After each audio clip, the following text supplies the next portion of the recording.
ત્રિભાગ્ય શાહ. તેમનો પરિચય: તેઓ એક નિવૃત્ત IAS અધિકારી છે અને એમનો જન્મ 18 ફેબ્રુઆરીએ થયો હતો. વ્યવસાય વહીવટ કરતા, વ્યવહાર દ્વારા નવીનતા અને હૃદયથી કવિ. તે એક જાણીતા સાંસ્કૃતિક વ્યક્તિત્વ છે જેમણે કલા અને સંસ્કૃતિનું વ્યવસાયિક સંચાલન કર્યું હતું. સાહિત્યિક અનુસંધાનમાં શ્રી ઝા એ ગુજરાતના પ્રખ્યાત જાહેર વક્તા છે અને સાહિત્યિક વ્યક્તિત્વ છે. તેમના સાહિત્યિક અભિવ્યક્તિઓ તેમના ભાષણો અને પુસ્તકોમાં મળી આવે છે.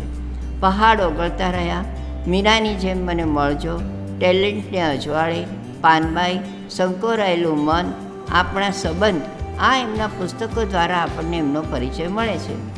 પુરસ્કારો અને નવીનતા: 1997માં અમદાવાદ મેનેજમેન્ટ એસોસિએશનના વર્ષના બાકી મેનેજર માટે મેટ્રોકેમ એવોર્ડ, 2000માં ખેડા અને 2003માં વડોદરા શ્રેષ્ઠ કલેક્ટર એવોર્ડ, 2005માં ગવર્નન્સ પહેલના અમલીકરણ માટે પ્રધાનમંત્રી એવોર્ડ. તેમનું શૈક્ષણિક અને વ્યવસાયિક જીવન જોઈએ તો BA સંસ્કૃત સાથે ગોલ્ડ મેડલ પ્રાપ્ત કર્યો છે. 1986માં study fellow British Council Manchester university, આંતરરાષ્ટ્રીય management programme USDA graduate school Washington.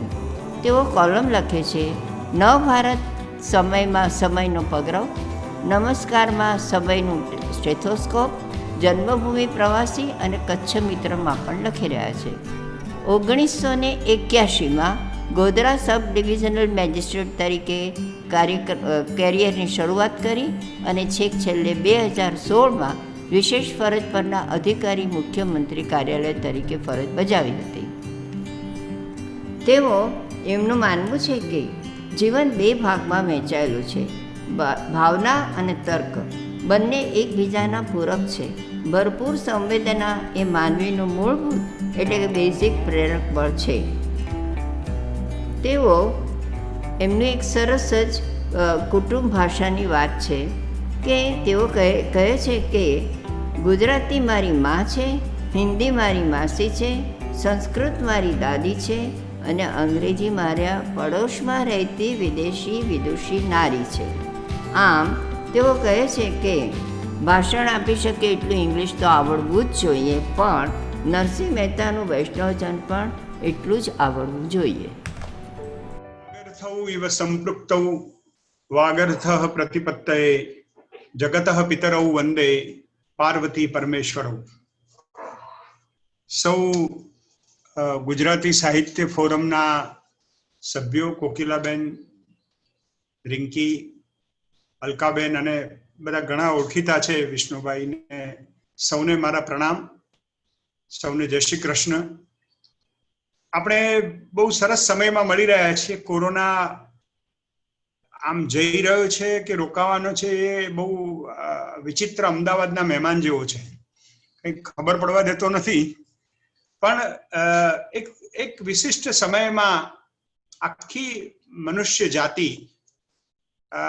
કોઈક મૂંઝવણમાં પણ હશે અથવા કોઈ વિટંબણામાં પણ હશે, પણ આપણે આજની આ સાંજ 40-45 મિનિટ મજા કરવાની છે. કારણ કે મારો વિષય છે જીવન એક વરદાન.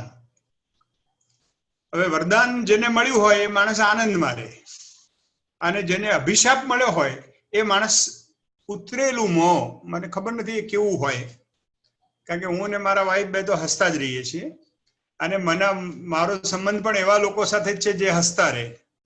અને હું ઈચ્છું કે તમે બધા પણ હસતા જ રહો, કારણ કે આપણે બધા આ કોરોના કાળમાં આટલા બધા મહિના એકદમ સ્વસ્થ રહીને જીવન એક વરદાન એવું સાંભળવા માટે એકઠા થયા છે. એ જ બતાવે છે કે જીવન વરદાન છે.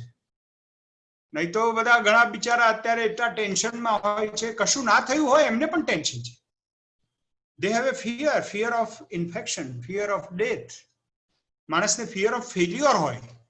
આ જુદા પ્રકારના ભયના વાતાવરણમાં આપણે મળી રહ્યા છીએ. ત્યારે જીવન વિશે કેટલીક વાતો મારે કરવાની છે. મને સાહસ કોકિલાબેન એટલા માટે લાગે છે કે અહીં હું જોઈ રહ્યો છું કે 80% લોકો મારા કરતા વડીલ છે, એમને મારા કરતા અનુભવ વધારે છે જીવનનો. પણ હવે રિંકી પણ છે ને આ અલકાબેન પણ છે ને બધા થોડા મારાથી નાના હોય એવું લાગે છે, એટલે એ 2-3 જણને પણ હું શિખામણ આપી શકું એ પરિસ્થિતિમાં છું એવું માનીને શિખામણ નહીં આપું, આપણે વાતો કરતા કરતા જોઈએ કેવી મજા આવે છે. તમે જાણો છો મારું તો વક્તવ્ય આપવાની રીત જ એવી છે કે આપણે વાત કરતા હોઈએ એવી રીતે જ આપણે વાત કરવાની છે. એક સરસ વાતથી મારે વાત શરૂ કરવી છે. આપણા હાસ્ય લેખક વિનોદ ભટ્ટ મારા બહુ પરમ મિત્ર, અને એટલી બધી મજા આવે સાહિત્યની વાતો કરી. અને આ ગુજરાતી સાહિત્ય ફોરમ છે એટલે વિનોદ ભટ્ટને યાદ કરીને મારી વાત શરૂ કરું છું. વિનોદભાઈ, એક વખતે શું થયું કે આપણા બહુ મોટા કવિ લાભશંકર ઠાકર ગુજરી ગયા, અને હું સ્મશાને પહોંચી ગયો અને વિનોદભાઈ આવેલા નહીં, એટલે બધા મારી સામે જુએ, કારણ કે બધાને ખબર કે વિનોદભાઈ ને મારી બહુ જોડી, એકદમ દોસ્તી. એ મરી ગયા એના 1 અઠવાડિયા પહેલા સુધી તો રોજ વાત કરવાની. હું અમેરિકા હોઉં તો પણ મારે એમની સાથે રોજ સવારે વાત કરવાની, એવો નિયમ. અને બહુ મજા આવે. તો બધા મને પૂછવા માંડે કે હજી વિનોદ ભટ્ટ કેમ નથી આવ્યા? મેં તો આવતા હશે. એટલામાં એક રિક્ષા આવીને એ ઉતર્યા એટલે હવે અમદાવાદી માણસ છે ને, સીધો ના આવી જાય, એ પાછા રિક્ષાવાળા સાથે રકઝક કરવા માંડ્યા. એટલે મેં કહ્યું આ શું કરે છે કાકા, અહીંયા બધો રાહ જોવે છે. એટલે હું સામે ગયો, કાકા તમને કઈ ખબર પડે છે? બધા રાહ જોવે છે, પેલી અંતિમ વિધિ તમારા મિત્રની હમણાં શરૂ થઈ ગઈ છે, અને પેલા અંતિમ દર્શન કરવા માટે બધા ઘણા પૂછતા હતા કે વિનોદ ભટ્ટ નથી આવવાના. મેં કીધું આવે છે. મને કે યાર નહીં, આ રિક્ષાવાળો બહુ ઇન્ટેલિજન્ટ છે. મેં કીધું અત્યારે હવે રિક્ષાવાળાની ક્યાં વાત કરો છો? કે ના, પણ બહુ જોરદાર માણસ છે. મેં કીધું જોરદાર હશે, પણ હવે એમાં રિક્ષાવાળાનું આટલું બધું મહત્વ શું છે? આપણે લાભશંકર ઠાકરના ત્યાં આવ્યા છીએ અને એ જઈ રહ્યા છે. મને કે ભાગ્યશ્રી, એવી ઉતાવળ નહીં કરો. અમદાવાદ શહેરમાં 1 લાખ રિક્ષાવાળા છે, એમાંથી જે રિક્ષાવાળો વિનોદ ભટ્ટને લઈને આવે એ સામાન્ય હતો છે? અરે મેં કીધું યાર ચાલો બરાબર, ચાલો મહાન, સલામ રિક્ષાવાળાને સલામ, પણ ચાલો હવે. પછી રસ્તામાં જતા જતા મેં પૂછ્યું, મેં શેની રકઝક કરતા હતા? અમદાવાદીઓ એટલે પૈસા માટે આટલી બધી માથાકૂટ કરો છો? એટલે કે ના યાર, આ રિક્ષાવાળો છે ને, એને બહુ અઘરો સવાલ પૂછ્યો. મેં કીધું કેમ, શું પૂછ્યું? એટલે કે હું ઉતર્યો ને પૈસા આપ્યા ને, એટલે પૈસા આપતો હતો એ વખતે એને એક પ્રશ્ન પૂછ્યો. મેં શું પ્રશ્ન પૂછ્યો? કે એને એમ કહ્યું કે કાકા પાછા આવવાનું છે. એટલે વિનોદભાઈએ એક જે ગમ્મત કરી, આમાં ભલે નાની ગમ્મત છે, પણ એ સ્મશાને જતા વિનોદ ભટ્ટ એ આપણો જીવનનો વિનોદ છે, આપણા જીવનનો જે રસ છે. આપણું જીવન એટલું બધું નિરસ થઈ ગયું છે, અથવા નિરસ કરી રહ્યા છીએ આપણે. એ પ્રશ્ન એમને પૂછનાર માણસ એ ભાવક હતો ગુજરાતી ભાષામાં, અને ગુજરાતી સર્જકને એમને આ પ્રશ્ન પૂછ્યો, ગુજરાતી સાહિત્ય સર્જકને આવો પ્રશ્ન પૂછ્યો કે તમારે પાછા આવવાનું છે. હું પણ તમને આજે એ પ્રશ્નનો જવાબ શોધવા માટે આપણે સૌ મહેનત કરવાની છે કે આપણે સ્મશાને જવું છે કે પાછા આવવું છે. અને પાછા આવવું છે એટલે જીવનમાં પાછા આવવું છે. અને પાછા આવવું હોય જીવનમાં, તો જીવન વિશેની દ્રષ્ટિ બદલવી પડશે. જીવન વિશે આખું વિચાર, આપણે અત્યાર સુધી જે રૂટીનમાં વિચારતા હતા, આ કોરોના વાયરસે આવી અને આપણા મગજને ફેરવી નાખ્યું છે. આટલા બધા દિવસ આપણે ઘેર રહ્યા. પહેલા આપણે બહુ ફરિયાદ કરતા હતા, સમય જ નથી. આ લંડન વાળા અને અમેરિકા વાળા તો કે અમે અડધી જિંદગી તો ગાડીમાં જ કાઢી. આપણે ગુજરાતમાં પણ કઈ પરિસ્થિતિ જુદી નહોતી. બધાને આ પ્રશ્નો થતા હતા. આજે હવે ભગવાને આ કોરોના વાયરસના સ્વરૂપમાં આવીને આપણને ઘેર ઢગલા બંધ સમય આપ્યો. ત્યારે શું થાય છે? આપણને જુદી જ ચિંતાઓ થાય છે. ઉધરસ આવે એટલે તરત જ બધા 5 જણા પૂછવા માંડે, તમને કઈ તકલીફ નથી ને? ગળામાં કઈ થતું નથી ને? તમને તબિયત તો બરાબર છે ને? છેલ્લે તાવ ક્યારે આવ્યો? તો મેં તો 1984 આવ્યો, તો તમે શાંતિ રાખો. એટલે લોકોને શું છે, આમ તમે કઈ પણ, એટલે એટલી બધી શંકાઓ, એટલા બધા ભય નીચે બધા જીવે છે. આ વાતમાંથી આપણે મુક્ત થવાની જરૂર છે. કોકિલાબેન અહીંયા છે, વિષ્ણુભાઈ છે, બધા ઘણા ઉંમરલાયક લોકો છે, એમને તો ખબર જ છે. એક જૂની કહેવત છે, રિંકીને પણ ખબર હશે, કે તારીખ ને તિથિ નક્કી જ છે. આપણે કઈ બહુ માથાકૂટમાં પડવાની જરૂર નથી. જ્યારે જે થવાનું છે તે થશે. આપણે life we have to enjoy. અને એ એન્જોય કરવા માટે વિનોદ ભટ્ટ જેવો કોઈ આદર્શ વ્યક્તિ નહીં સાહેબ. એટલી મજા કરાવે, એટલી દરેક બાબતમાં તમને હસાવે, દરેક બાબતમાં હસાવે. એ મરી ગયા એના 1 અઠવાડિયા પહેલા હું ગયેલો અને ઓશિકા ઉપર આમ બેઠેલા તકિયા આમ, અને અમે બધા 4-5 રતિલાલ બોરીસાગર ને બધા લેખકો ને કવિઓ ભેગા થઈ ગયેલા. અને થોડી વાર થાય ને એટલે વિનોદભાઈ આમ પડી જાય એટલે પછી એમની દીકરી ને બધા આમ બરાબર પાછા બેસાડે, પાછા પડી જાય. મેં કીધું કાકા આ પડી કેમ જાઓ છો? મને કે પછી આમ અવાજ તો થોથવાતો હતો. મને કે ખબર છે તમને? મેં કીધું શું? કે મારી જન્મ તારીખ કઈ? મેં કીધું 14મી જાન્યુઆરી. હા, કે ઉત્તરાયણના દિવસે હું જન્મ્યો છું અને મારે જમણી બાજુ નમન છે, એટલે હું વારંવાર પડી જાઉં છું. કે મારે પતંગ સીધો નથી રહેતો અને એટલા માટે 2 દોર, એટલે કે 2 વખત પરણેલા, 2 પત્નીઓ હતી, એટલે કે 2 જગ્યાએ દોરી બાંધી તોય મારો પતંગ તો આમ આમ થાય. હા, માણસ મરણના 1 અઠવાડિયા પહેલા આટલો આનંદ કરી શકે, એ માણસ જ એવું કહી શકે કે જીવન એક વરદાન છે. મારે આપને એ જ કહેવું છે કે હમણાં સરસ પહેલા ભાઈએ કહ્યું જીવન એક તહેવાર છે. હું એમ કહું છું જીવન એક ઉત્સવ છે, કારણ કે જીવન ઉકરડો નથી. જીવન એક મેળો છે, કારણ કે જીવન બેસણું નથી. બેસણું તો કોઈ દિવસે હોય. અમુક લોકો કેવા હોય છે, એવી એમની મેન્યુફેક્ચરિંગ ડિફેક્ટ જ હોય છે. એ લોકો જાણે બેસણા માટે જન્મ્યા હોય ને એવા જ લાગે. આખી જિંદગી આમ એટલા ભારેખમ લાગે. એમાં સાહિત્યકારો જો તમને બહુ મળી જાય ને તો તમને બધું સાહિત્ય વાંચવાનું પણ માંડી વાળો તમે. એટલે ગુણવંત શાહ સરસ શબ્દ વાપરે છે કે કૃત્રિમ સાહિત્યકારો, કૃત્રિમ હોય. અને એવી રીતે છીપીને વાત કરે. આપણે વાત કરીશું આગળ. સાહિત્યકારોને પણ છોડવા નથી, કારણ કે આ સાહિત્ય ફોરમ છે અને આપણે સાહિત્યકારો કેવા ડિસ્કનેક્ટ થઈ ગયા. તમે વિચાર કરો, ઉમાશંકર જોશી, કનૈયાલાલ મુનશી, બધા કેવા પ્રજાની વચ્ચે હતા અને આજે પણ બધા હોંશે વાંચે છે. તમને આજે હું પૂછું કે 5 કવિઓના નામ દો તો તમે એમ થશે કે કોનું નામ દઉં? તમે મારું નામ દઈ જ દેશો ધડાક દઈને, કારણ કે મને ઓળખો છો. પણ જ્યાં ઓળખતા ના હોય એવા અજાણ્યા વ્યક્તિને ગુજરાતી સાહિત્ય સાથે સંબંધ કેમ નથી રહ્યો? આપણે પૂછવું પડશે. અને માતૃભાષાનું આપણે શું કર્યું છે? તમે સરસ વાક્ય મારું કહ્યું. એટલે માતૃભાષા ગૌરવ પ્રતિષ્ઠાન નામની એક સંસ્થા ગુજરાતમાં કાર્યરત છે. 37 જેટલા નગરોમાં અમે કામ કરીએ છીએ અને એનો હું અધ્યક્ષ છું. અને તમે કહ્યું એ જ કે ગુજરાતી મારી માં છે. આપણે માને જ આઈસીયુમાં દાખલ કરી દીધી છે અને માને વૃદ્ધાશ્રમમાં મૂકી આવ્યા છે. અને હવે એમ કહીએ છીએ કે સંસારમાં કોઈ પ્રેમ નથી કરતો. પણ અરે તમે જરા જુઓ તો ખરા, મા જોડે રહો, મા બાપ જોડે રહો. મને ન્યૂ જર્સીમાં ખબર છે, અમારા મુકુંદભાઈ ઠાકર એ ઓલ્ડ એજ ચલાવે છે, old age day care center ચલાવે છે. બધા એટલા બધા વૃદ્ધો રહે. મને કે તમે આવીને જરા બધું સત્સંગ કરાવો અને વાત કરો. મેં કીધું સારું, આપણે સત્સંગને એવું બધું નામ ના આપીએ. મારી હજી એટલી બધી ઉંમર નથી લાગતી અને છે પણ નહીં, લાગતી નથી એટલે છે પણ નહીં. હજી તો માંડ 65 થયા છે. એટલે મેં કીધું હું તો મજા કરાવું, બધાને આનંદ કરાવું. અને બધા જોયા વૃદ્ધો તો પેલા માણસને ડે કેર સેન્ટરના લોકો એટલો બધો પ્રેમ કરે ડોક્ટરને, બધા વળગી પડે.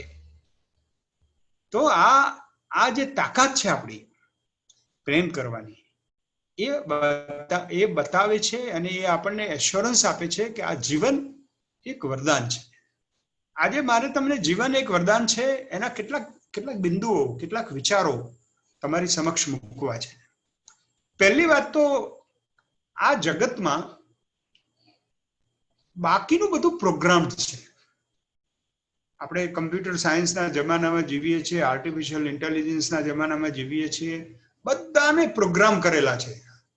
હાથી is programme to be vegetarian.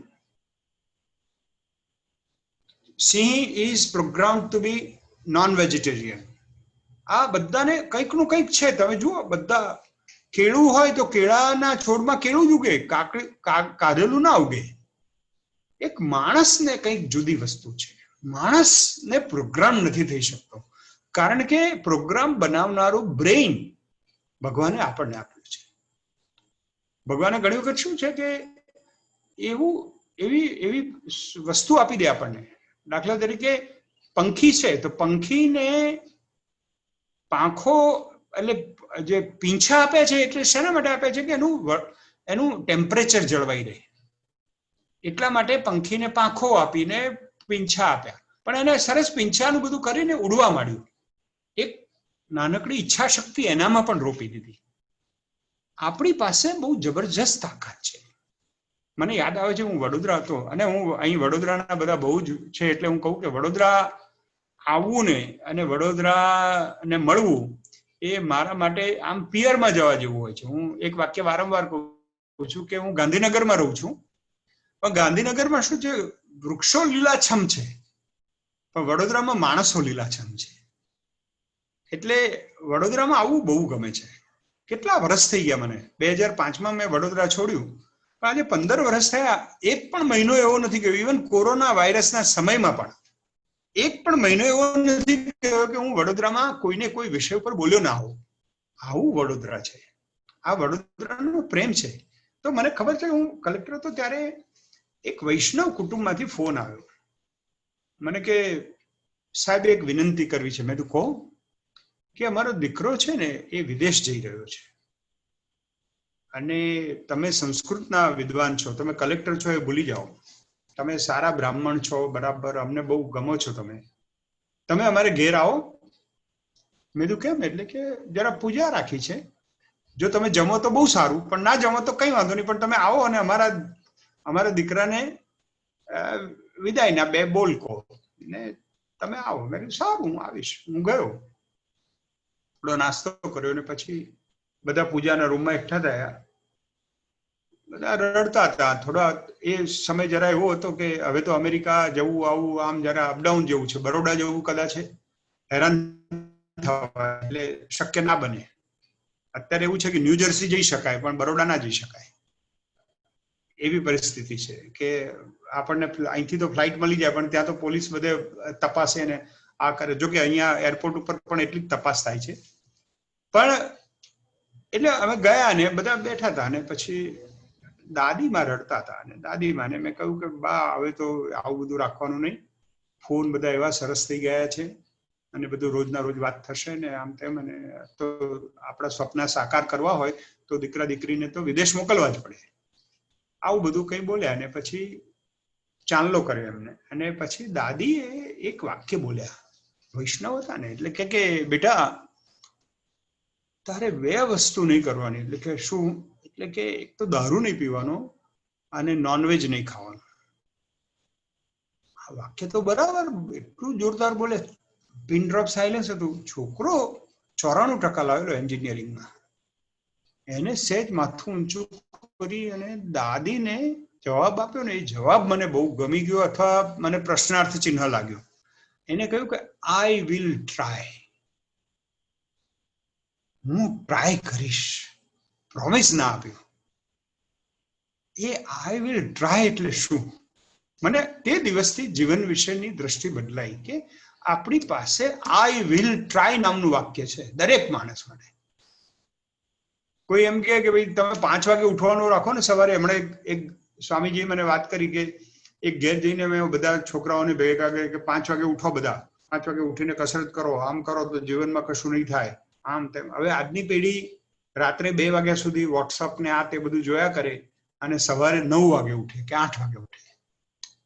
એટલે પેલા છોકરાઓ કશું બોલ્યા નહીં, પણ એક ટેણીઓ એની બાને જઈને કહેવા માંડ્યો કે આ મહારાજને પૂછો ને એ કેટલા વાગ્યાથી કેટલા વર્ષથી 5 વાગે ઉઠે છે. એટલે સાંજે પાછા જમીને બેઠા એટલે પેલા બાએ પૂછ્યું કે મહારાજજી તમે ક્યારથી 5 વાગે ઉઠો? એટલે કે હું તો નાનો તો હાઈસ્કૂલમાં ભણતો તો ત્યારથી 5 વાગે ઉઠું છું અને હજી પણ 5 વાગે ઉઠું. એટલે પેલા છોકરાએ કાનમાં જઈને એની બાને કીધું કે એમને કહો કે એકાદ દિવસે 8 વાગે કે 9 વાગે ઉઠી જુએ, પછી ખબર પડે કેવી મજા આવે છે સુવાની સવારની. એટલે આ ટ્રાય કરવો, બધાને ટ્રાય કરીશ. ચોઇસ, આપણને ચોઇસ આપી છે ભગવાને. We are given A switch કે આપણે આઈ વિલ ટ્રાય કહીએ છીએ. અને એટલા માટે આ પ્રશ્ન ઉભો થયો છે કે જીવન વરદાન છે કે અભિશાપ છે. જો આપણે પ્રોગ્રામ થયેલા હોત તો આપણને ખબર જ હોત કે મને વરદાન જ છે, આ જીવન વરદાન જ છે. પણ તમારું એક મન એવું આપ્યું છે એના લીધે આપણે પ્રોબ્લેમમાં છીએ. આપણને એમ થાય કે આપણે વી કેનોટ બી પ્રોગ્રામ્ડ, અને એ આપણી સ્વતંત્રતા પણ છે. હવે સ્વતંત્ર પ્રાણી થયા પછી આપણી પાસે જે ઈચ્છા શક્તિ છે, કર્તૃત્વ શક્તિ છે, અને મૌન રહેવાની શક્તિ છે. We can desire, we can act and we can think. આ બધું ભેંસોને એટલું સુલભ નથી. ભેંસો એમની રીતે બધું નક્કી નથી કરી શકતી. થોડું ઘણું એમની પાસે લિમિટેડ ચોઇસીસ છે, પણ એ પણ એને જેમ વાળો એમ વળી જાય. યુવલ નોવા હરારીએ બહુ સરસ પુસ્તકો લખ્યા છે, અને એમાં હોમોસેપિયન નામનું એક પુસ્તક છે. એમાં એમ કહ્યું કે આપણે સર્વોપરી થઈ ગયા, આ કુદરત ઉપર આપણે સર્વોપરી થઈ ગયા, અને આપણે બધાને કંટ્રોલ કરવા માંડ્યા. હવે એક એવો જમાનો આવી રહ્યો છે કે જ્યારે રોબોટ્સ આપણને કંટ્રોલ કરશે. અત્યારે આર્ટિફિશિયલ ઇન્ટેલિજન્સનો જમાનો આવ્યો, અને હવે એવું છે કે તમારા મશીન તમારા કરતા તમારા વિશે વધુ જાણતા હશે. એટલે એક જીવનનું એક એવો નવો તબક્કો આવી રહ્યો છે. આપણે જ્યારે પહેલી લડાઈ કરી ત્યારે રાની પશુઓ સાથે, જંગલી પશુઓ સાથે લડાઈ કરી, કારણ કે એ અસ્તિત્વની લડાઈ હતી. આપણું અસ્તિત્વ આપણે જાળવવું હતું. પછી બીજી લડાઈ કરી એ વિશ્વ યુદ્ધો થયા ત્યારે, કે જ્યારે આપણે સર્વોપરિતા સાબિત કરવી હતી, સાર્વભૌમત્વ સાબિત કરવું હતું કે આ દેશ અમારો છે, તમે ચાલ્યા જાઓ, તમે વિદેશી છો, અથવા અમે we are the boss and we will kill you if you rays your voice. એટલે વિશ્વ યુદ્ધો થયા, અને યુદ્ધો થયા, અને આ બધું થયું. હવે ત્રીજું યુદ્ધ છે એ બહુ મોટું યુદ્ધ છે, અને એમાં બે પ્રકારનું, એક તો ક્લાઇમેટ ચેન્જના લીધે આજે આ યુદ્ધનો પહેલો બોમ્બ નંખાયો છે એ કોરોના વાયરસ છે, અને બીજું એક મોટું સૈન્ય આવી રહ્યું છે એ રોબોટ્સનું આવી રહ્યું છે. મશીન આપણા ઉપર રાજ કરે એવી પરિસ્થિતિ આવી ગઈ છે.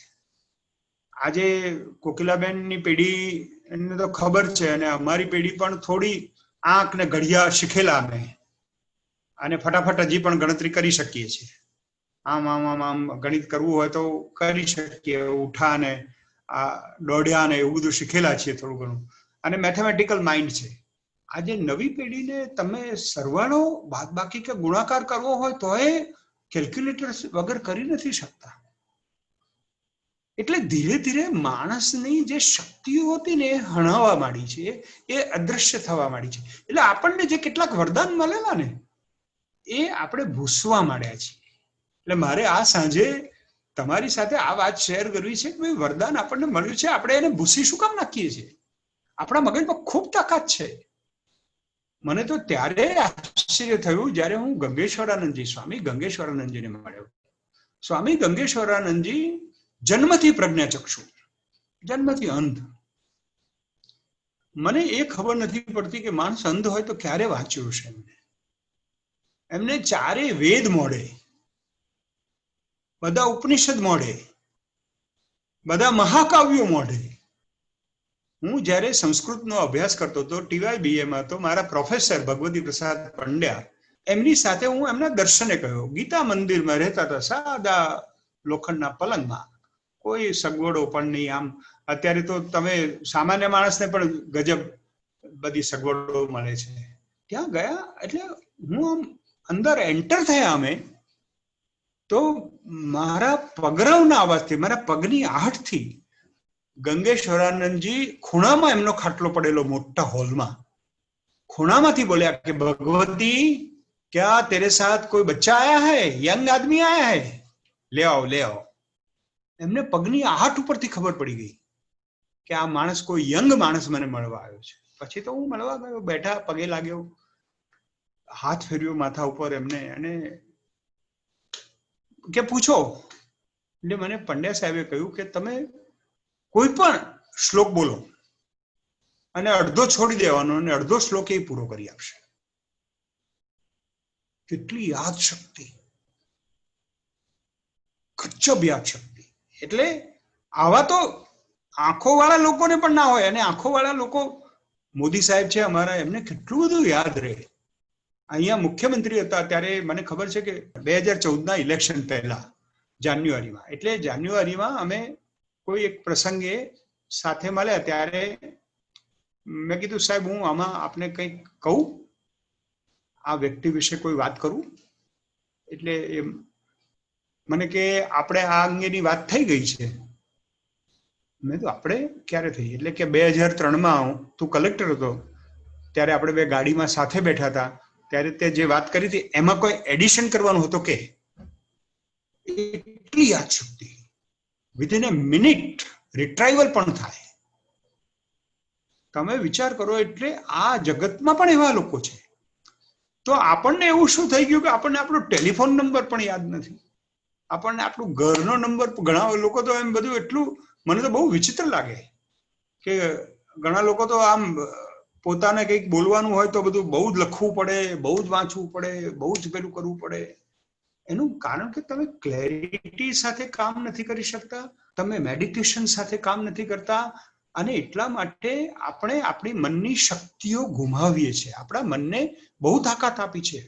આપણા મનનો 1/10 ભાગ પણ આપણે ઉપયોગ નથી કરતા. 1000માં ભાગનો ઉપયોગ કરીને હોશિયાર થઈ ગયા છે.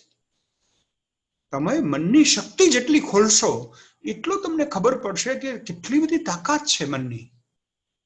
નાની નાની બાબતો, યોગ નિદ્રા કરો, ધ્યાન કરો, ત્રાટક કરો, ભાવાતીત ધ્યાન કરો, શૂન્ય મનસ્ક થઈ જાઓ. The pleasure of doing nothing, કશું જ નહીં કરવાનું. લોકો એમ કે છે બહુ કામ કરો, બહુ કામ કરો, પણ હું એમ કહું છું કે એવું ધ્યાન કરો, દિવસમાં 5 મિનિટ એવી કાઢો જ્યારે કશું જ નથી કરવું મારે. I don't want to do anything. I want to become what I am. The pleasure of being. આપણો ઝઘડો ક્યાં થયો છે? બિકમિંગમાં થયો છે. મારે આ થવું છે, મારે પેલું થવું છે, મારે પૈસાદાર થવું છે, મારે ગાડી લાવવી છે, છોકરો મારા કયા મરે. અરે ભાઈ, છોકરો ક્યાંથી કયા મરે? હવે છોકરો છે જ નહીં, હવે માણસ થઈ ગયો છે મોટો. એટલે બધા અમુક લોકો એવા હોય ને, અમારે મહેસાણા, મારું વતન મહેસાણા છે, એટલે હવે મને ખબર નથી અહીંયા કેટલા GJ2 વાળા હશે. GJ2 ની ભાષા એવી હોય, બધા આમ રફ એન્ડ ટફ, પણ એનું સેન્સ ઓફ હ્યુમર પણ બહુ જોરદાર હોય. મને એટલે ઘણા કે એમ કે આ ભાગ્યશ્રીને અમે ગઈકાલે એમ કે ચડ્ડી પહેરીને જતા હતા, અમે જોયેલા. અરે મેં કીધું પણ હું પેન્ટ પહેરું જ નહીં, તમે ગરડા થાવ એટલે મારું પણ ડેવલપમેન્ટ તો થાય ને, એટલે છોકરાઓનું પણ ડેવલપમેન્ટ થાય. આપણે એવું ઈચ્છીએ છીએ કે છોકરાઓને બધા મારું કહ્યું જ કરે. ઘણા લોકો મને એમ કે આમાં તમે આવો ને જરા કાઉન્સેલિંગ કરો ને. મેં કીધું કેમ, શું થયું? કે છોકરો મારો સાંભળતો જ નથી કરતો. મેં તો જુઓ, છોકરાને સંભળાવવાનું બંધ કરીને સમજવાનું ચાલુ કરો. છોકરાઓને સમજવાના હોય, છોકરાઓને, નવી પેઢીને આપણે સમજવી પડે. નવી પેઢીના કંઈક જુદા મૂલ્યો છે, અને મને નવી પેઢી એટલે ગમે છે. અહીંયા નવી પેઢીના બહુ ઓછા છે, પણ રિંકી છે ને, કે દે ડોન્ટ બિલીવ ઇન હિપોક્રેસી. એકદમ ફ્રેન્ક લોકો છે. જે વાત કરવી હોય કરી દઈએ, એમાં શું વાંધો છે? મા બાપ બેઠા હોય ને, છોકરી બે ધડક IVF ની વાત કરે કે આમ નહીં થાય, આવું નહીં થાય, આમાં આમ કરવું પડશે, એક આવી રીતે થાય છે. એ તમને, આપણને એમ થાય કે આ બધા ટેબુસ લઈને આપણે ફરીએ છીએ. નવી પેઢી એકદમ ક્લિયર છે, એમના મગજમાં એકદમ ચિત્ર છે. એમને ખબર છે કે એમને કયું વરદાન મળ્યું છે. તો મારી તમને આજના દિવસનું આ છે કે આપણે વરદાન આપણને મળ્યું છે એ આપણે ભૂલી ગયા છીએ. અર્જુન શું કહે છે છેલ્લા 18મા અધ્યાયમાં? હું છેલ્લો 18મો અધ્યાયથી જ શરૂ કરું. 18મા અધ્યાયમાં શું? નષ્ટો મોહ સ્મૃતિર્લબ્ધા. મારો મોહ જતો રહ્યો અને મને મારી સ્મૃતિ પાછી મળી છે. મને ખબર જ નહોતી. કૃષ્ણ ભગવાન છે ને, is A lord of remembrance. તમને યાદ કરાવે છે કે તમે કોણ છો. તમે કોણ છો એ તમને ખબર નથી. હમણાં હું બધા સંસ્કૃત પંડિતોની એક મીટિંગમાં ગયો. તત્ર મયા પૃષ્ટમ યત કોવિડઃ ઇતિ આધુનિકતમ યુગસ્ય શબ્દઃ ઇતિ વયમ મન્યે, કિંતુ સત્યમ નાસ્તિ. કોવિડઃ સંસ્કૃત શબ્દઃ. કોવિડ શબ્દ જે સંસ્કૃત છે. કોવિદઃ, કહ વિદઃ, કોણ જાણે છે, એના પરથી કોવિડ શબ્દ થયો છે. આપણે કઈ ગભરાવાની જરૂર નથી. આપણે તો આ પ્રશ્ન ઉપનિષદમાં પૂછ્યું હતું કે આને કોણ જાણે છે, આ કોણ છે, હું કોણ છું, કોહમ. આનાથી તો ભારતનું ચિંતનની શરૂઆત થઈ છે. અલકાબેન, હું ઇંગ્લેન્ડમાં ભણતો હતો ને, ત્યારે માન્ચેસ્ટર યુનિવર્સિટીમાં મારા પ્રોફેસર મને કે તમે લોકો બહુ લેક્ચર શાહીમાં માનો છો, અમે તો પ્રશ્નને ઉત્તરમાં માનીએ છીએ, આ આપણો ક્લાસરૂમ પ્રશ્નોત્તરમાં રહેશે. મેં કીધું કાકા તમે અમને લેક્ચર કરતા શીખવાડ્યું, અમારે તો બધું પ્રશ્નોત્તર જ છે. ઉપનિષદમાં શિષ્યએ પ્રશ્ન પૂછ્યો અને ગુરુએ ઉત્તર આપ્યો. સિલેબસ જેવું હતું જ નહીં. ગીતામાં, ભગવદ્ ગીતામાં અર્જુને પ્રશ્ન પૂછ્યા અને કૃષ્ણએ ઉત્તર આપ્યા. કોઈ જગ્યાએ આપણે કઈ આ કામ જ નથી કર્યું આવું ભાષણ આપવાનું. આ તો ભાષણ આપવાનું અંગ્રેજોએ શીખવ્યું. મેં એને કહ્યું ને એટલે એને ચૂપ કરી દીધું. મેં કીધું સાહેબ તમે જે વાતો કરો છો એ તો અમે જાણીએ છીએ. અમારે અનફોર્ચ્યુનેટલી શું થયું છે કે અમે અંધાર યુગમાં અમારી બધી વાતો ભૂલી ગયા. હું હમણાં જૈન મિત્રોને પર્યુષણમાં વ્યાખ્યાન આપતો હતો. મેં કીધું આ કોરોના કાળ છે ને એ પ્રતિક્રમણ છે, 4 મહિનાનું ચાતુર્માસ છે. અને પ્રતિક્રમણ એટલે પોતાના તરફ પાછા વળવાનું, પોતાને જોવાનું. 24/7 હસબન્ડ એન્ડ 24/7 વાઇફ. મોટો બોમ્બ સેલ પડ્યો છે લોકોના ઘરમાં કે સાલું 24 કલાક સાથે રહેવાનું. અને આ બહુ સાચી વાત છે. કારણ શું હતું, હમણાં મ્યુનિસિપલ કોર્પોરેશન અમદાવાદના બધા રિટાયર્ડ ઓફિસર્સની એક ગેટ ટુગેધર હતું. બહુ 1500-2000 લોકો ભેગા થયેલા અને મારે બોલવાનું હતું. હું ભગવદ્ ગીતા ઉપર બોલ્યો ને બધું પતી ગયું ને હું નીકળીને આમ જતો હતો ને એટલે એક બેન મારી પાસે આવ્યા, બહુ ઘરડા. મને કે સાહેબ નમસ્તે, તમે સેક્રેટરી છો? મેં કીધું હા. એ વખત હું નોકરીમાં હતો. મેં કીધું હા હું સેક્રેટરી છું. કેમ? કે મારે તમને પગે લાગ. મેં કીધું બેન તમારે મને પગે ના લાગો ને, તમે ઉંમર લાયક લાગો છો. એટલે કે ના હું ઉંમર લાયક છું પણ મારા હસબન્ડ હમણાં જ રિટાયર્ડ થયા, પણ મને એટલા માટે તમને વંદન કરવા છે કે તમે મારા હસબન્ડને 34 વર્ષ સાચવ્યો સરકારે. મેં કીધું કેમ, એમાં શું વાંધો છે? કે ના હવે ઘેર રહે છે ને 24 કલાક એટલે મને ખબર પડે છે કે આ તો સાયકોલોજીકલ કેસ છે, આ તો બહુ વિચિત્ર માણસ છે. કે હવે આ 24 કલાક પોતાની સાથે રહે છે એટલે મને ખ્યાલ આવે છે કે આને 34 વર્ષ સુધી સરકારે સાચવ્યો, પ્રમોશનો આપ્યા. મને કે એટલે મારે તમને આ પોઈન્ટ કહેવો છે કે 24/7 સાથે રહીએ એટલે આપણને ખબર પડે કે આપણા સાથીદારમાં શું તાકાત છે અને શું નબળાઈઓ છે. આ પ્રતિક્રમણ એટલે સાથીદાર છોડો, તમે તમારી પોતાની જાતને જોવાની છે. પ્રતિક્રમણ એટલે કોહમ, હું કોણ છું. કો વિદા, કોણ જાણે છે તો હું જાણું છું. હું શું જાણું છું? હું એમ આઈ. આ હું એમ આઈ આપણે જાણીશું ત્યારે જ આપણને ખબર પડશે કે જીવન વરદાન છે કે અભિશાપ છે. મારો ક્લેમ છે કે તમે બધા everyone born is a blessed child. પછી એને સંજોગો અને એની માનસિક સ્થિતિ જેમ જેમ તમે સાચી ખોટી કરતા જાઓ એમ એને એમ લાગે કે અભિશાપ છે કે આ છે કે તે છે કે મને શારીરિક દુઃખ પડે છે. પણ શારીરિક દુઃખ તો બધાને પડવાના જ છે. આ તો શરીર લઈને બેઠા છો.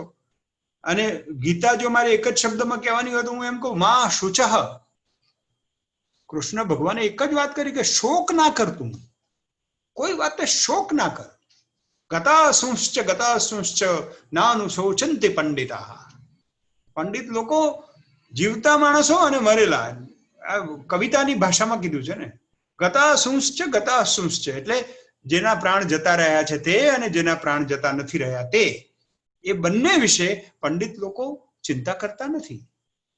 શોક નહીં કરવાનો, આનંદમાં રહેવાનું. અને એટલા માટે એક આ સત્ય શબ્દ છે એ એકચ્યુઅલી સત ધાતુમાંથી બનેલો. અસ્તિત્વ, સત એટલે કિમ અસ્તિ, આ કોણ છે, હું કોણ છું. કો અસ્મિ, હું કોણ છું. એટલે અસ્થિ શબ્દ અને અસ્થિમાંથી સત ધાતુ છે એમાંથી સત્ય આવ્યું. સત્ય એટલે ખાલી સાચું બોલવું એટલું નહીં, એ તો એની શરૂઆત છે.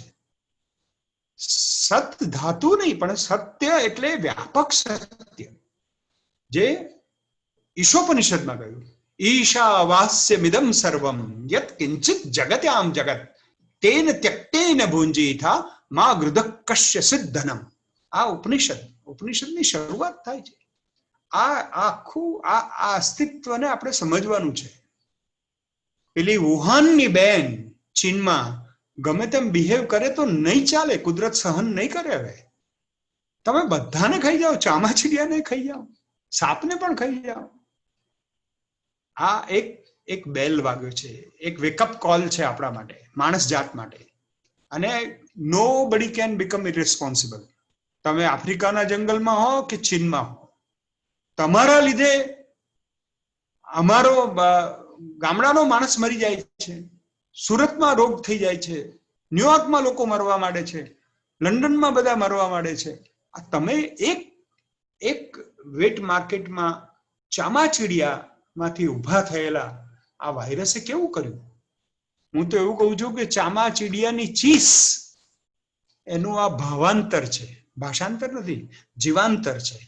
એ ચીસ જીવમાં રૂપાંતર થયું અને વાયરસ બને. એટલે આપણે તો કૃષ્ણ ભક્તિ વાળા છીએ. એટલે મેં તો મારી કવિતામાં લખ્યું કે ઈ રાધાએ જમના જળ પર ખોલ્યું સાઈબર કાફે. ઈ રાધાએ જમના જળ પર ખોલ્યું સાઈબર પાક કાફે. મોર પિંછનું છોગું પહેરી ઈમેલ એડ્રેસ હાફે. બાઈટ બાઈટ પર કૃષ્ણ બિરાજે વેબ સાઇટ વનરાવન. વાયરસ વાળા વિચાર કરતા આ રસ છે મન ભાવન. વાયરસ વાળા વિચાર કરે છે, આ કૃષ્ણ ભગવાનમાં એવું શું છે? વાયરસ વાળા વિચાર કરતા આ રસ છે મન ભાવન. આ રસ કેવો છે? આ વાયરસ આમ ઉધરસ, વાયરસ બધા રસ છે પાછા. આ વાયરસ વાળા વિચાર કરતા આ કૃષ્ણ ભગવાન જુઓ તમે, જીવનમાં એક પણ દિવસ ક્રાઇસિસ સિવાયનો નથી, જેને અભિશાપ કહી શકીએ ને. જેલમાં જન્મ થયો, ઇન્સ્ટિટ્યુશનલ ડિલિવરી પણ નહીં, કટાઈ ગયેલી બધી સાંકળો બાંધેલી, અને જેલની અંધાર કોટડીમાં કંસ જેવો ક્રૂર રાજા જે પોતાના બાપને પણ પૂરી દે, પોતાની બહેનને પણ પૂરી દે, એને કોઈ દયા જેવું તત્વ નહીં, એવા માણસની કાળ કોટડીમાં કૃષ્ણ ભગવાનનો જન્મ થયો. આખી જિંદગી ના, હજી તો બાળક છે અને રાક્ષસી મારવા આવી, ઠેર ઠેર યુદ્ધો કર્યા બધે, અને ક્યાંય પાછા બેઠા તો નહીં ખુરશી ઉપર, કોઈ જગ્યાએ રાજા ના થયા. તો દ્વારિકામાં છેલ્લે થયા યાદવોના માટે, યાદવોનું કે કઈ રીતે હું બચાવી શકું છું, પણ બચાવી શકાય એમ હતું જ નહીં. એ કૃષ્ણની જીવનમાં આટલી બધી ક્રાઇસિસ હોવા છતાં પણ એક પણ ફોટો ઉદાસ જોવા મળે છે? આનંદમાં ને આનંદમાં મસ્ત. યુદ્ધમાં પણ જતા હોય તો હસતા હસતા, મેકઅપ કરીને તૈયાર થઈને, ડ્રેસિંગ સેન્સ કેવી! આ આપણા ભગવાન છે. મને કૃષ્ણ એટલા માટે કહે ડાન્સિંગ ગોડ છે. ચાલો આપણે ગરબા ગાઈએ, ચાલો ગરબા ગાઈએ. હું યુનાઇટેડ સ્ટેટમાં, આપણા યુનાઇટેડ વેમાં ગરબા માટે એક દિવસે જબ્બો ને સુરવાલ પહેરીને ગયો તો મને 4-5 જણા એવી રીતે જોતા હતા જાણે આમ પેલા ઝૂમાંથી કોઈ જીબ્રા છૂટું પડીને બહાર આવી ગયું હોય. તમે એમ કે તમે સુરવાલ ને જબ્બો પહેરીને આવ્યા? મેં કીધું હા, કેમ? ગરબા પણ ગાશો? મેં કીધું ના ગવાય, ગાંડા માણસ છે. મેં કીધું મહીસાગર ને આરે ઢોલ વાગે છે એમ વાગે, અને જો હું ગરબા ના કરું તો હું ગુજરાતી શેનો કલેક્ટર તો પછી જ યાર. તો આ જે આપણી માનવતાની આપણી તાકાત છે એ આનંદવાની છે. જીવન આનંદ કરો. કૃષ્ણ ભગવાન આપણને આ સૂચવે છે. તમે વિચાર કરો કે પેલા ટોપલીમાં લઈને નીકળ્યા અને પાછું ત્યાં પણ પૂર આવ્યું યમુનામાં, અને કેવી દશા થઈ કે મને તો આખો પ્રસંગ આપણે વર્ણવવો નથી, પણ મનોજ ખંડેરિયાની કવિતા યાદ આવે. આ સાહિત્ય ફોરમ છે એટલે કહું કે ટોપલીમાં તેજ લઈ નીકળી પડો, ટોપલીમાં તેજ લઈ નીકળી પડો, પાણીની વચ્ચેથી રસ્તા થઈ જશે. પાણીની વચ્ચેથી રસ્તા થઈ જાય. તમારી ટોપલીમાં તેજ છે? તમારી ટોપલીમાં કોઈ જીવનની કોઈ એવું ચિંતન છે તમારી પાસે? તો મિત્રો, સત્ય એ છે કે આપણી પાસે જીવન એક અમૂલ્ય વરદાન છે. આપણને ભગવાને આંખો આપી છે સુંદરતા જોવા માટે. આપણી પાસે પશુઓ, પક્ષીઓ, વનસ્પતિ, ગ્રીનરી, કેટલા ફૂલો છે. મેં હમણાં પતંગિયા વિશે લખ્યું છે. પતંગિયાને પરસેવો વળે ખરા? પતંગિયાને મેચિંગની ચિંતા હોય ખરી? ફૂલ ઉપર બેસે એટલે મેચિંગ થઈ જાય. આપણે એની કોપી કરવાની હોય. પતંગિયાને ચિંતા ના કરવાની. પતંગિયો તો એની મસ્તીમાં ઉડ્યા કરે છે. એટલે નિસર્ગમાં પશ્ય દેવસ્ય કાવ્યમ મહિત્વા ન મમારન જીર્યતે. મેં તો એટલા બધા સુંદરતાના, એટલે કુદરતી સૌંદર્યના એટલા કવિતાઓ લખી છે. તમે જુઓ એક સ્ત્રીની જિંદગી કેવી હોય છે. નદીના જેવી જ હોય છે કે પહાડોથી પછડાતા ગાતા ઢાળ મળે ત્યાં ઢળવાનું, ને કાંઠાઓના સુક્કા છણકા વાત વાતમાં વળવાનું. નદી આમ તો નથી નામનો ફાંટો લાગ્યો, આ જન્મારો અમથો અમને આંટો લાગ્યો. પણ નદી ગાતી જાય છે. વૃક્ષો કેટલાય વખતથી આવી રીતે ફળ આપ્યા કરે છે. કોઈ સમાધિમાં બેઠા હોય એવી રીતે પર્વતો બેઠા છે. પંખીઓ રોજ સવારે આવીને તમને ઉઠાડે છે કલકલ કલકલ ગાઈને. તો આ બધું કુદરતે તમારી આજુબાજુ એવી રચના કરી છે કે જેથી તમે આનંદમાં રહો. પણ હવે છગનલાલે મનમાં નક્કી કર્યું છે કે મારે આનંદમાં જ નથી રહેવું, તો પછી શું થાય? પછી તો પ્રોબ્લેમ જ રહે. એટલે પેલા ના કીધું, એક વખત મહેસાણામાં એક ભેંસનો પ્રશ્ન થયેલો કે આ ભેંસ કોની? એટલે પછી પોલીસ તો પકડીને લાવી, એટલે બે વકીલો ઉભા થઈ ગયા કે સાહેબ આ ભેંસ અમારી છે. પેલા કે આ ભેંસ અમારી છે. એટલે ભાઈ કોઈ ડાયો માણસ હશે આપણા જેવો, તો એને કહ્યું કે સાહેબ ભેંસ છોડી દો ને. એટલે માલિક ને ત્યાં જશે. તરત જ વકીલ ઉભા થઈ ગયા. તો સાહેબ આવું ના કરી શકાય, કારણ કે એવું કરીશો તો ન્યાય ભેંસે કર્યો કહેવાશે, ન્યાયાધીશે ન્યાય કર્યો એમ નહીં કહેવાય. એટલે મને લાગે છે કે આપણે જીવનને એટલું બધું આર્ટિફિશિયલી જોઈએ છીએ, એટલું બધું આપણે આર્ટિફિશિયલ થઈ ગયા છીએ. Let S C beauty everywhere, let S C positivity. એટલા બધા પોઝિટિવ માણસો, એટલી બધી સેવા કરે છે લોકો, એટલા બધા લોકો કરુણા, એટલી બધી કરુણા છે બધામાં. કોઈને ને કોઈને મદદ કરવી છે.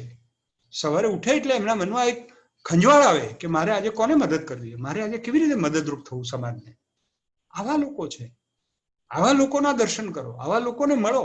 રોતા રોતા માણસો છે ને એમને રહેવા દો, એમની નજીક જવું જ નહીં. અમુક લોકો રોયા જ કરે. હું તો સાહેબ શું કરું, અમારે ત્યાં એક ભાઈ બપોરે 2:30 વાગે આવ્યા. મેં કીધું કેમ આટલું બધું મોડું થયું? એટલે કે સર આવું થયું હતું ને મારી વાઈફ સહેજ બીમાર હતી, ને પછી હું તો લઈ ગયો, ને ડોક્ટરે કહ્યું કે ના કંઈ ચિંતા કરવા જેવું નથી, કશું નથી. અને પછી હું આવ્યો ને કે સાહેબ રસ્તામાં મારું સ્કૂટર બગડ્યું, અને કે હું તો આમ રાહ જોતો તો ત્યાં મહેતાભાઈની ગાડી આવી. મહેતાભાઈની ગાડી મળી ગઈ, અને આ લિફ્ટ વાળો પણ પેલું રિસર્ચ બંધ થવાની તૈયારીમાં હતી ને મને ખોલી આપ્યું. એને ભગવાને એટલી બધી સગવડો કરી આપી. એની વાઈફને કશો રોગ ના નીકળ્યો, કશો પ્રોબ્લેમ ને, તો એ રડતો જ હોય. જયારે બીજો ભાઈ બીજા દિવસે 2:30 વાગે આવ્યો, મેં કીધું શું થયું પટેલ, કેમ મોડા આવ્યા? એ કે સાલું સાહેબ બહુ પ્રોબ્લેમ થઈ ગયો. મેં શું પ્રોબ્લેમ થઈ ગયો? એ કે સવારે 5:30 વાગે મારા બાપા ઉઠ્યા ને 5 જ મિનિટમાં ઓફ થઈ ગયા. બોલો, એવી રીતે કેમ જાણે આમ બસ જતી રહી હોય. પછી મેં કીધું બધું વિધિને બધું પતાય, ના આવ્યા હોત તો ચાલત, આજે મને ફોન કરી દો, તમે મેસેજ કરી દેવાનો. એ કે ના સાહેબ પછી તો સાંભળો તો ખરા, એવું નથી. પાછું મારા બાપાને બાને બને બહુ ને, એટલે શું થયું?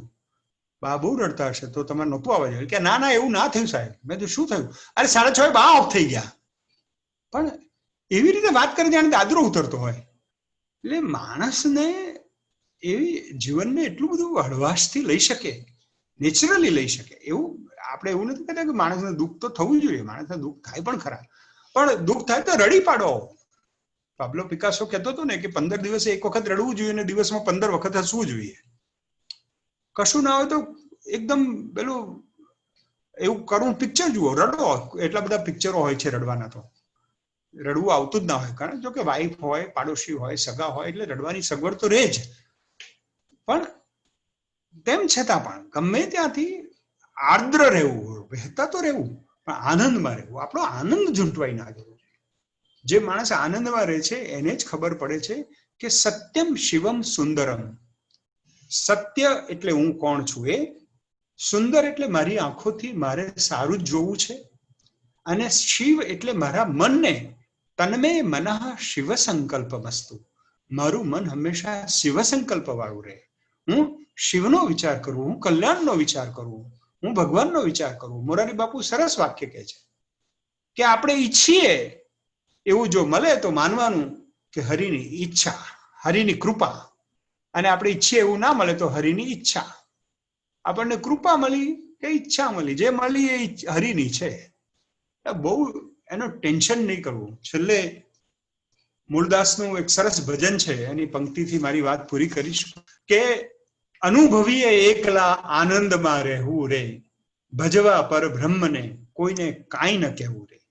તો સત્ય, શિવ અને સુંદરની ઉપાસના કરીએ અને જીવનને એક આશીર્વાદ રૂપે જોઈએ તો આપણને લાગે કે જીવન એક વરદાન છે. જય શ્રી કૃષ્ણ.